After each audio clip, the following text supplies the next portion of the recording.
Эфир абхазского телевидения продолжает русская служба новостей. Здравствуйте, в студии Алиса Шамба, и в начале выпуска коротко о главных темах дня. Историческое событие. Россия и Абхазия подписали соглашение о реконструкции аэропорта Сухум.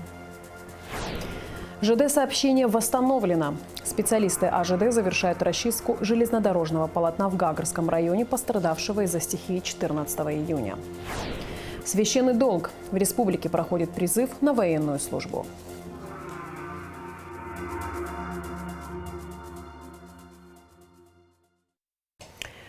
Историческое событие для Абхазии. Подписано соглашение о реконструкции аэропорта Сухум. Подписание документа прошло в рамках Питерского международного экономического форума. Восстановить аэропорт планируют к следующему году.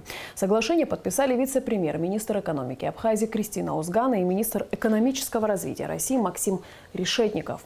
Все подробности в материале наших коллег из Первого канала.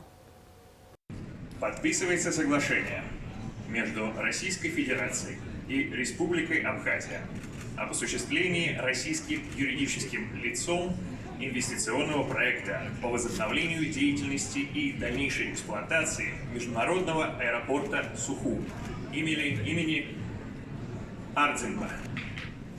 Пожалуйста, обменяйтесь папками.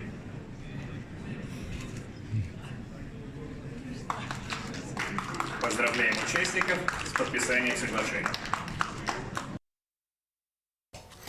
По предварительной оценке Минтранса России, Росавиации и потенциального инвестора стоимость первого этапа реконструкции Сухумского аэропорта составит 6,5 миллиардов рублей. Ожидается, что годовой объем перевозок на первом этапе реконструкции составит более 375 тысяч пассажиров. Второй этап восстановительных работ начнется по достижению отметки в 1 миллион пассажиров в год. Кристина Озгана и Максим Решетников после подписания документа рассказали об его значимости. Соглашение такое достаточно сложное. Оно предполагает, что вся реконструкция, а там и реконструкция взлетно-посадочной полосы, и необходимое оборудование, и строительство терминала будет проводиться за счет средств частного инвестора, то есть без привлечения средств федерального бюджета. Что абхазская сторона возьмет на себя определенные гарантии, в том числе по подведению энергетической инфраструктуры, по решению земельных вопросов. Вот, что Российская Федерация со своей стороны даст определенные гарантии в том случае, если у инвестора возникнут какие-то вопросы по взаимодействию с абхазской стороной. Есть какие-то конкретные сроки, когда уже запустят этот аэропорт, какие самолеты он сможет принимать и откуда? Я тороплюсь, я понимаю, да? Нам бы, конечно, хотелось, чтобы все это было мгновенно. Вот. Это можно сделать в достаточно сжатые сроки. Мы сейчас будем проводить конкурс. Я думаю, что сроки будут в том числе и предметом как раз рассмотрения конкурсных заявок. Но надо отметить, что в целом взлетно-посадочная полоса в неплохом состоянии, есть обследование, потребуются определенные там участки реконструировать. Вот. Ну, конечно, потребуется терминал новый, современный, потребуется новое светосигнальное оборудование, сопровождение и так далее. В общем, все это четко прописано в соглашении в виде обязательств, что инвестор, что абхазская сторона, что российская сторона. Сегодня состоялось историческое событие для Республики Абхазия. Аэропорт Сухум практически не функционирует 30 лет. Для нас это действительно очень важный политический, исторический и, безусловно, экономический событие. Запуск аэропорта города Сухум, безусловно, будет стимулировать развитие экономики Республики Абхазия, повысить транспорт, доступность для туристов, приезжающих из Российской Федерации, посетить Республику Абхазия и, безусловно, расширить возможности развития Абхазии в международный транспортный проект. И сегодня, мне кажется, является очень актуальным условием изменения экономической системы. Как сказал Максим Геннадьевич, действительно, Межправ соглашение предусматривает порядок и условия реализации проекта, а главное – обязательства сторон. И здесь, в частности, Республика Абхазия для инвестора, который будет реализовывать данный проект, предоставляется особый инвестиционный режим. Мы, конечно, идем на это решение сознательно, потому что для нас это, безусловно, очень важное решение. Была проделана колоссальная работа, и я хочу сказать вам слова благодарности Александру Чаджане, всех нас за такой большой вклад в развитие этого проекта. Это была командная работа. Большая благодарность Александру Алексеевичу Новаку и все федеральным органам исполнительной власти российской стороны, которые были задействованы в этом проекте. Спасибо вам большое. Подписание соглашения между Абхазией и Россией о реконструкции Сухумского аэропорта нашло отражение и в материалах наших коллег из России. Вот отрывок из подготовленного ими репортажа.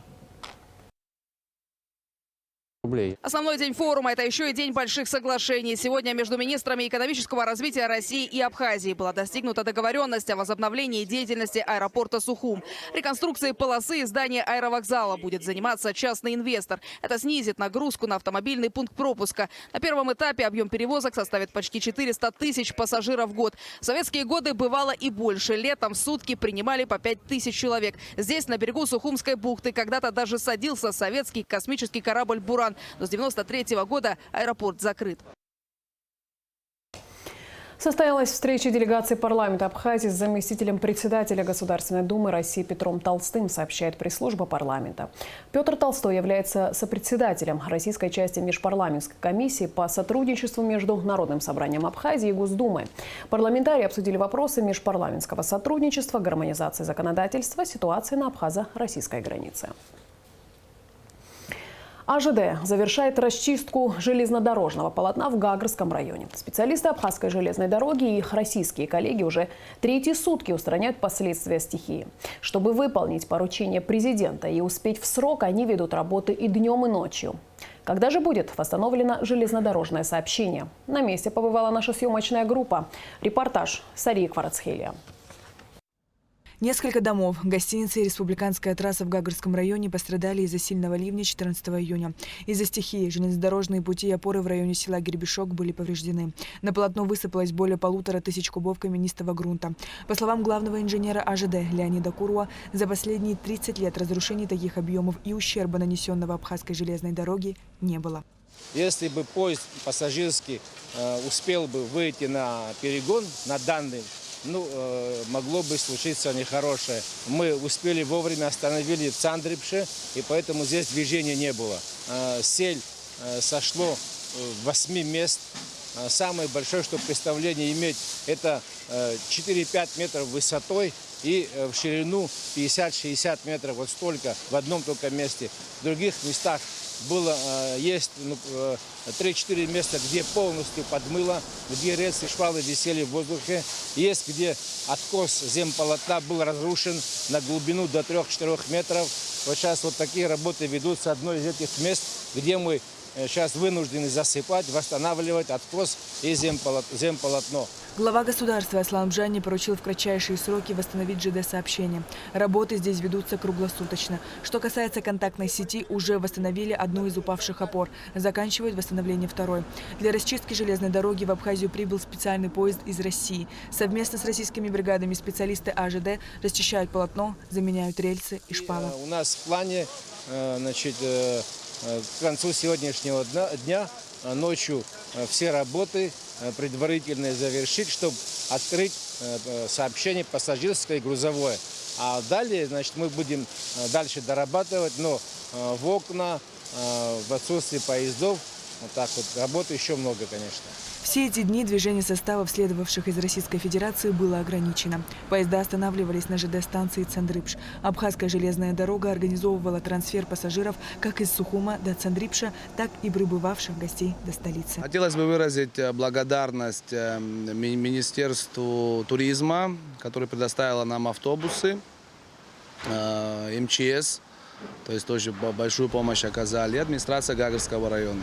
Всю финансовую сторону взяла на себя организация Абхазская железная дорога, то есть по перевозке пассажиров, по всем текущим работам все финансировалось от Абхазской железной дороги. За эти 3 дня на 10 специальных автобусах было перевезено около 2500 человек. А уже 17 июня железнодорожное сообщение будет восстановлено, и поезда будут следовать до места назначения. Сария Кварацхелия, Тимур Гугохия, Абхазское телевидение. Водолазы ГИМС МЧС Абхазии, сотрудники пожарно-спасательного отряда «Гагр» продолжают поиски россиянина Сергея Пройдина в водах реки Псо, сообщает пресс-служба МЧС. Пройден бросился в реку 15 июня на глазах у сотрудников абхазской милиции примерно в 8 часов утра. Они и вызвали спасателей. К поискам подключились российские пограничники, содействован береговой катер. Поиски продолжаются уже 2 дня, но пока они не дали никаких результатов. С 1 апреля по 30 июня в республике проходит призыв на военную службу. Новобранцы уже прошли медкомиссию в районах. Годность молодых людей к службе определит республиканская призывная комиссия. Затем в учебном центре они пройдут курс молодого бойца. Уже после будут распределены по воинским частям и подразделениям. Чтобы узнать, как проходят призывы и ознакомиться с работой призывной комиссии, республиканский военкомат посетил советник президента по вопросам национальной безопасности и обороны Рауль Лолуа. Все подробности у Лауры Капш. Служба в армии – важный этап в жизни каждого молодого человека. Не зря говорят, не тот мужчина, кто был женатым, а тот, кто был солдатом. В армии призывник проходит не только суровую школу жизни, но и приобретает верных друзей, мужает, духовно и физически крепнет, закаляет характер, становится выносливым и дисциплинированным. Хотим уже на сегодняшний день ходатайствовать перед Министерством обороны и перед главкомом республики о продлении на 4-5 комиссий указа президента, потому что наши студенты некоторые позже заканчивают предусмотренного. И мы должны всех дождаться. Всех дождемся, мы всех пригласим на комиссию, здоровых отправим в армию, остальных лечиться или дадим отсрочки по болезни. Годность молодых людей к службе определяет республиканская призывная комиссия, где они проходят медицинский осмотр. Каждый специалист дает оценку состояния здоровья призывника по итогам исследований на основании уже имеющейся медицинской документации, а также по результатам осмотра. Все специалисты находятся здесь, все кабинеты. На любой каприз мы отправляем на обследование бесплатно в республиканскую больницу. А кто здоров, он утверждается, и по командам здесь же он распределяется, и командиры их забирают. То же самое ТСП, это 23 статья, у кого тяжелое семейное положение, будет рассмотрено в районе. Если нет, здесь мы рассматриваем индивидуально каждого, если проблемы есть, и он является кормильцем семьи, мы его оставляем до того, пока состав семьи не изменится в лучшую сторону, и не будет других вариантов. Чтобы посмотреть, как проходит призыв и как устроена работа призывной комиссии, советник президента по вопросам национальной безопасности и обороны Рауль Лолуа провел инспекцию. Есть определенные сложности, с которыми сталкиваются военкоматы, отметил Рауль Лолуа. Одна из таких немаленьких проблем – это здоровье. Да? То есть отмечается нашими комиссиями слабость ребят, которые идут служить. Вот. Это вот так немаловажно. Потом здесь не урегулирован вопрос взаимодействия между силовыми военными ведомствами. Да? Вот какого количества, куда будет направляться ребят на службу. Вот. Они отмечают уже эту проблему, наши военкомы. Да? Вот. Это тоже надо об этом думать. Ну и здесь я бы хотел бы еще отметить одну ситуацию, она немаловажна. Наверное, мы будем пересматривать срок службы. Да? Сегодня он составляет 15 месяцев. Скорее всего, мы вот для этого здесь находимся, посмотреть, как идет этот процесс. Скорее всего, он будет составлять 12 месяцев. Вот. Этот вопрос будет обсуждаться в дальнейшем. Наша задача сделать так, чтобы служба в армии была качественная. Я не знаю ни одного в своей истории, чтобы те, которые отслужили в армии, получали какой-то негативный опыт. Это очень хорошая школа, и поэтому, конечно, очередной раз хочется призывать наших молодых ребят, чтобы они отслужили, отдали долг своему государству. Конечно, служба в армии – непростое испытание для молодых людей. Однако эту школу жизни должен пройти каждый мужчина, чтобы быть готовым защитить свою жизнь, семью и родину. После медкомиссии все новобранцы пройдут курс молодого бойца в учебном центре Минобороны, а уже после будут распределены по воинским частям и подразделениям. Лаура Капш, Лилиан Маршан, Абхазское телевидение. Ряды абхазской армии пополнились выпускниками Сухумского высшего общевойскового командного училища. В присутствии военного командования страны и близких родственников в торжественной обстановке 11 лейтенантам были вручены дипломы о высшем профессиональном гражданском, а также о среднем военном профессиональном образовании. О том, как прошла церемония, расскажет Шазина Ханагуа. В этом году Сухумское высшее общевойсковое командное училище окончили 11 человек. Для молодых офицеров этот день особенный и волнительный. В начале мероприятия военнослужащие возложили цветы к мемориалу славы. После состоялось торжественное вручение дипломов. Заместитель начальника управления кадров Министерства обороны Леон Ачба зачитал приказ министра о присвоении воинских званий военнослужащим, окончившим СВОКу. Дипломы выпускники получили из рук первого заместителя министра обороны Беслана Цвишба. Товарищ генерал-полковник, лейтенант Арба для получения диплома прибыл.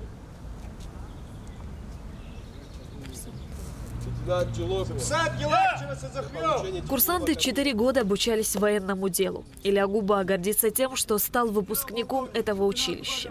За 4 года обучения были получены знания, которые помогут в дальнейшем достойно нести службу в рядах абхазской армии, говорит молодой офицер.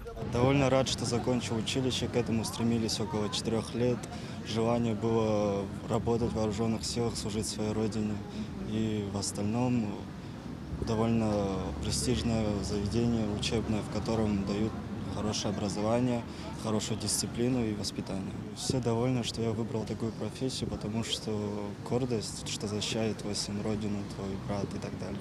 Выпускниками СВОКу, как никто другой, сегодня гордятся их родные, которые пришли, чтобы разделить с ними важность момента. Сегодня с ГДУ-то я приехала с мамой, чтобы поддержать своего двоюродного брата и пожелать ему дальнейших успехов. После по сложившейся давней традиции выпускники СВОКу, сняв фуражки и преклонив колено, простились со знаменем училища. Товарищ генерал-полковник, личному составу выпускного курса нагрудные знаки диплом вручены. Начальник училища майор Нинов. Поздравляю вас с успешным завершением училища. Ура! Ура! Ура!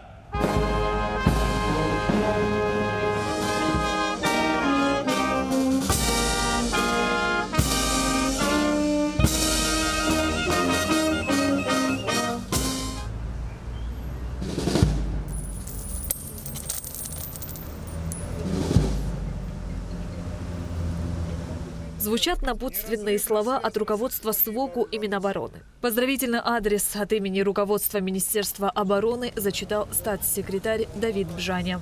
Вам есть чем гордиться. За время своего существования училище подготовило для войск более 500 офицеров. Многие из них отмечены высокими наградами. Выпускники училища занимали и занимают высокие должности в Министерстве обороны и в вооруженных силах Республики Абхазия.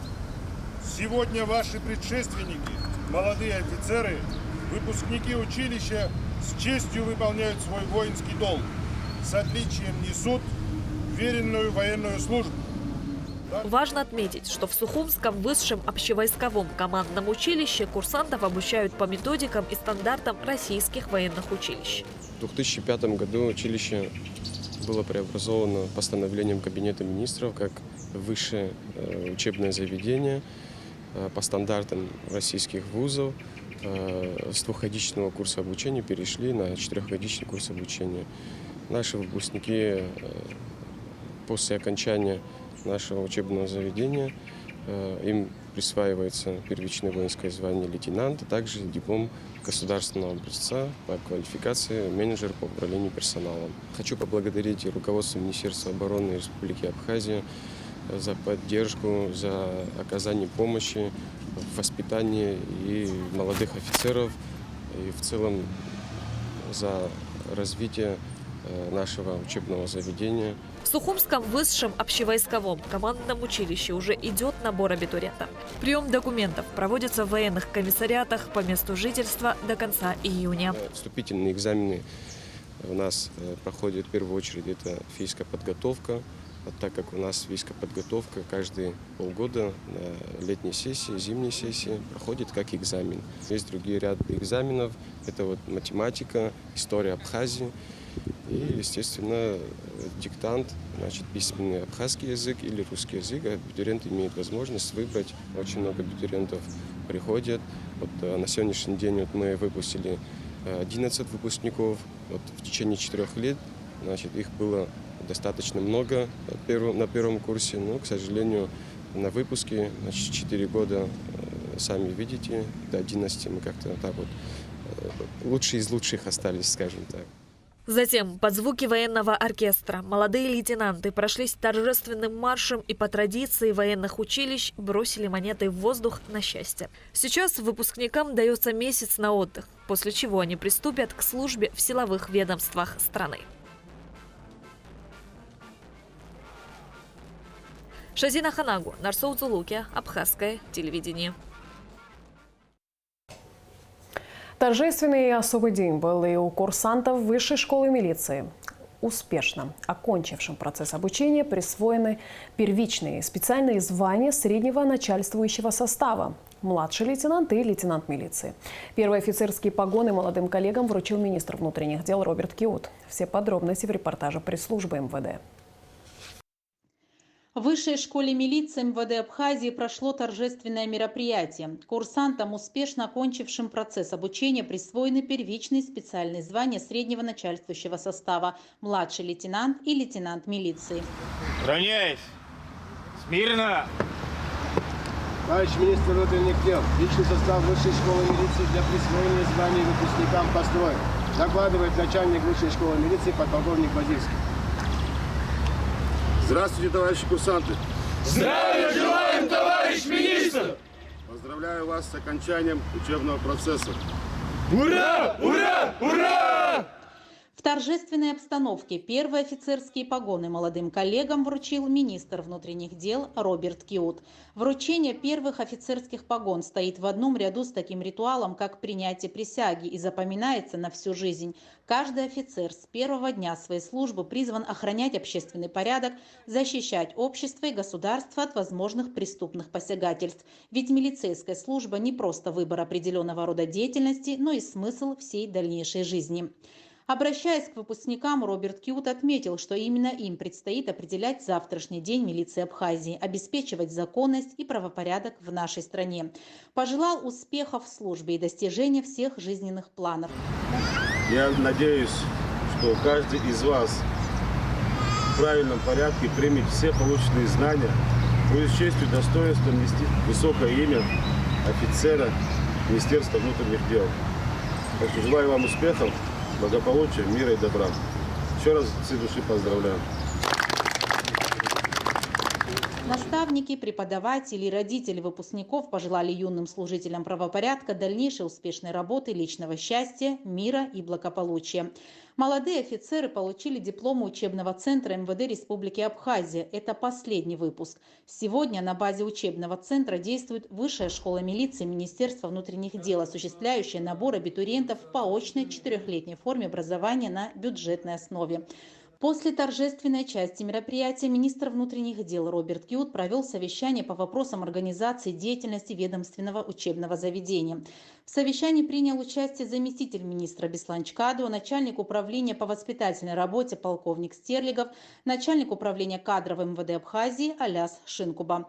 Начальник Высшей школы милиции Игорь Базильский доложил главе министерства о ведущих направлениях обучения курсантов, специфике прохождения учебной практики, позволяющей определиться будущим выпускникам с выбором профильной специализации.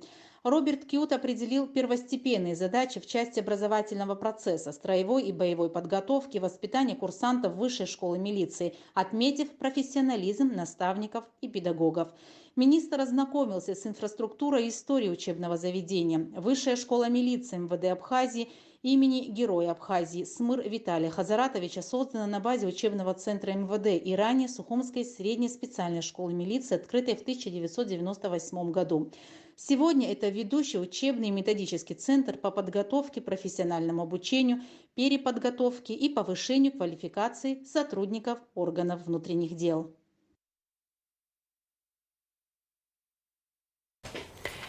Министр здравоохранения Эдуард Бутба поздравил медиков Абхазии с предстоящим профессиональным праздником – Днем медицинского работника.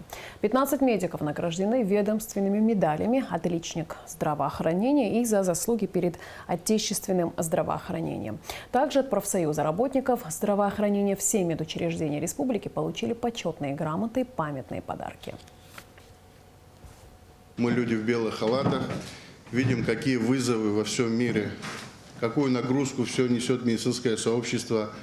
Время по борьбе с ковидом показало, насколько медики должны быть мобилизованы, насколько большая нагрузка ложится на плечи медицинских работников, врачей, медицинских сестер, санитаров, всего медицинского сообщества. Хочу поблагодарить вас за ваш труд.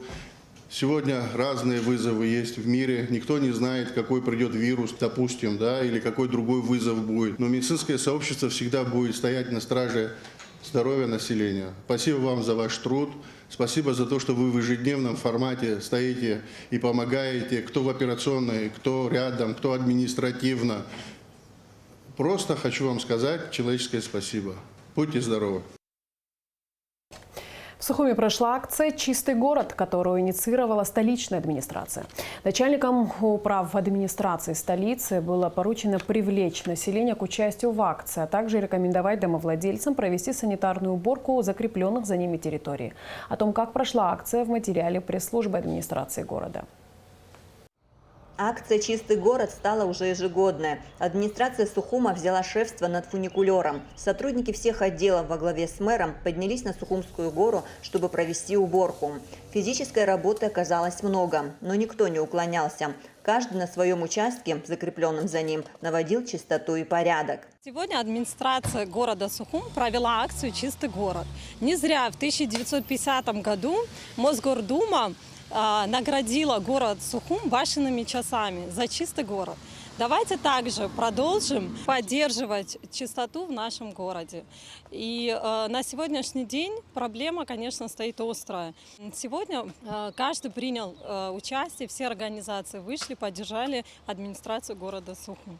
Студенты Абхазского госуниверситета также приняли участие в акции «Чистый город». Первокурсница Миранда Лагула выразила надежду, что их с однокурсниками труд будут ценить последующие посетители Сухумской горы. Мы вот покосили, и мы вот подметаем, граблями собираем в кучу, и потом в мешок и в мусор.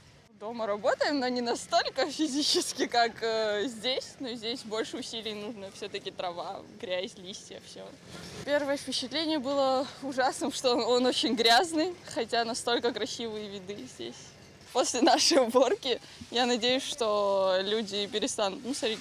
Все-таки мы постарались, почистили и должны сохранять чистоту в городе. Глава Сухума Беслан Эшба, который вместе с заместителями с утра принимал участие в субботнике, был доволен сотрудниками и объемом выполненных работ. По его словам, администрация столицы закрепит отдел, который и в дальнейшем будет курировать и следить за чистотой и порядком на данной территории. Наше профильное предприятие «Моблагоустройство» занимается стандартно по тем объектам, которыми приводят в порядок: парки, сады, скверы. Администрация города решила взять шефство над горой фуникулер в том плане, чтобы это уже не первый раз приводить в порядок, чистоту, потому что не хватает сил и возможностей так, чтобы постоянно поддерживать. Никогда не было, чтобы за фуникулером была какая-то, я имею в виду послевоенное время, какое-то отдельное подразделение, что приводило в порядок и следили за чистотой. После того, как мы закончим ремонтно-восстановительные работы от самой горы, верховья до низу, до колоннады, мы обязательно, отдельный отдел будет заниматься только фуникулером и поддерживать чисто, что мы приличные средства тратим на ремонтно-восстановительные работы, там и фонтан, знаете, и колоннада, и верхняя площадка частично отработана. Поэтому стараемся показать пример, чтобы сами люди, жители тоже относились немножко бережно к природе, к чистоте, к порядку. Вот собственным примером. На акцию «Чистый город» вышли и сотрудники министерств, Госкомитета по спорту, преподаватели школ. По словам сотрудника МИД Гиви Хурхумал, поддержать акцию и помочь коммунальщикам благородно и полезно. Вы видите различный возраст участников субботника. Это и в преддверии, по сути, 30-летия Дня Победы, в преддверии летнего курортного сезона. И вообще это отношение к своей родине. Чистоплотность проявляется, культура проявляется, люди общаются. И каждый из нас после проведения соответствующего мероприятия готов приступить к своим обязанностям и готовы почаще поддерживать соответствующие инициативы. Начальник управы номер 5 Эдуард Хашба рассказал, что в новом районе также провели акцию «Чистый город». Новый район – это всегда, как говорится, поддерживает такого рода мероприятия. Район большой, густонаселенный. Вы знаете, и проблем тоже хватает. Поэтому с силами одних коммунальных служб порой бывает очень трудно справиться. И без поддержки жителей это просто фактически невозможно. Жители тоже проявили активность, солидарность, несмотря на то, что рабочий день. Во многих дворах люди вышли, кому-то мы помогли инвентарем, кому-то приобрели краски там, для покраски лавочек, бордюров, чего-то другого. Люди обращались, в частности, вот с массива были просьбы, которые мы удовлетворили, и люди с удовольствием, можно сказать, приняли в этом участие. Также вышли сотрудники и дети, несмотря на то, что каникулы, экзамены, сотрудники и дети школ номер 5 и номер 15, детских садов на новом районе непосредственно. Что касается управы номер 5, наша зона ответственности была вот напротив ближайший парк. Департамент ЖКХ, который был ответственным за организацию акции, обеспечил всех нужным инвентарем и транспортом для вывоза собранного мусора. Амрамич, Алексей Гухава, пресс-служба администрации города Сухум.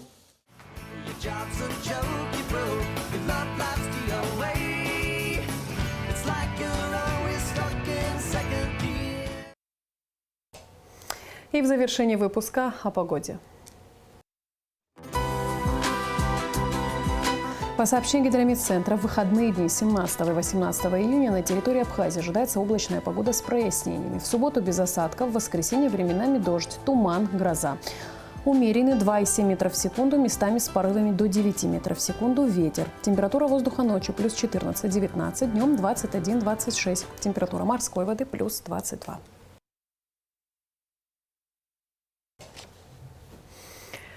На этом наш выпуск завершен. Всего доброго и до встречи в эфире.